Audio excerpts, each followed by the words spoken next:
Assalamualaikum warahmatullahi wabarakatuh. Perkenalkan, nama saya Tila Mutiariesta dari Ilmu Lingkungan 2B akan mempresentasikan hasil ujian tengah semester.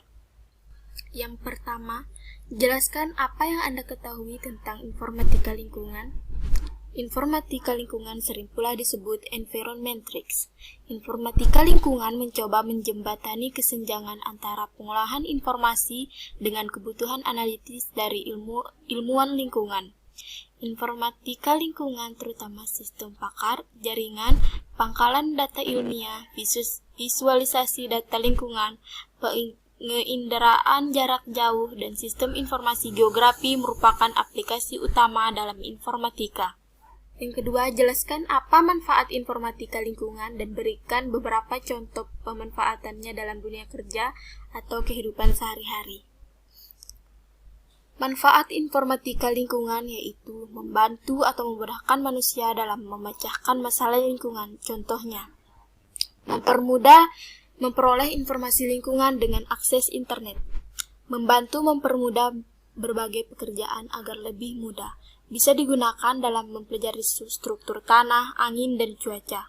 Dapat dimanfaatkan untuk mengambil gambar tanah, air, dan lain-lain. Yang ketiga, berikanlah beberapa contoh permasalahan lingkungan baik pada skala global, nasional, maupun lokal. Contohnya, populasi, penipisan sumber daya alam, pembuangan limbah, kepunahan keanekaragaman hayati, fenomena pengasaman laut, dan penipisan lapisan ozon. Selanjutnya, apa perbedaan dan fungsi statistika parametrik versus non-parametrik? Yang pertama, statistika parametrik termasuk dalam metode pengolahan data statistik inferensial yang digunakan untuk menguji parameter atau ukuran populasi melalui data sampel, di mana jenis uji hipotesis yang memberikan generalisasi untuk menghasilkan catatan mengenai rata-rata primer atau hasil. Fungsinya digunakan untuk menganalisis data interval atau rasio yang diambil dari populasi yang berdistribusi normal. Sementara statistika non-parametrik tidak memerlukan distribusi populasi yang dimaksud oleh parameter yang berbeda. Ini juga semacam uji hipotesis yang tidak disebarkan pada hipotesis yang mendasarinya. Dalam kasus tes non-parametrik didasarkan pada perbedaan median. Fungsinya digunakan untuk menganalisis data yang berskala nominal atau ordinal. Dari segi jumlah data, statistika non-parametrik digunakan untuk data yang berjumlah kecil. Selanjutnya, jelaskan pengertian sampling. Uraikanlah beberapa manfaat, pertimbangan, syarat, dan metode sampling yang dapat digunakan untuk mempresentasikan populasi.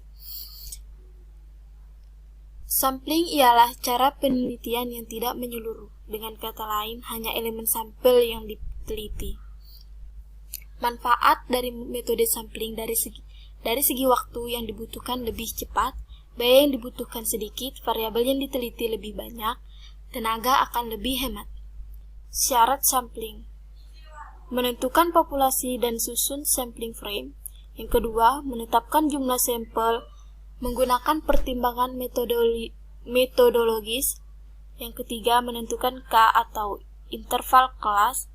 Yang keempat, menentukan angka di antara kelas interval secara acak.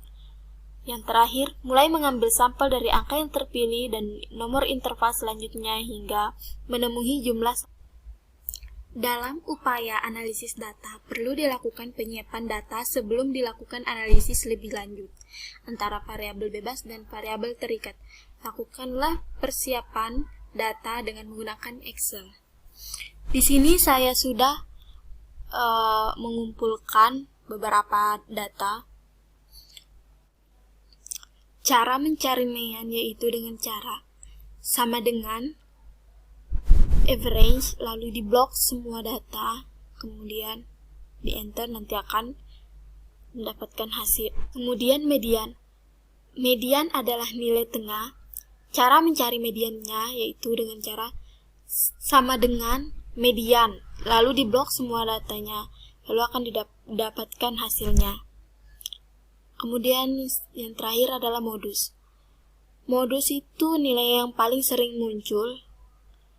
Cara mencarinya yaitu dengan cara sama dengan modu, lalu diblok semuanya, nanti akan mendapatkan hasilnya. Sekian presentasi yang dapat saya sampaikan, lebih kurangnya saya mohon maaf. Wabillahi taufiq wal hidayah. Wassalamualaikum warahmatullahi wabarakatuh.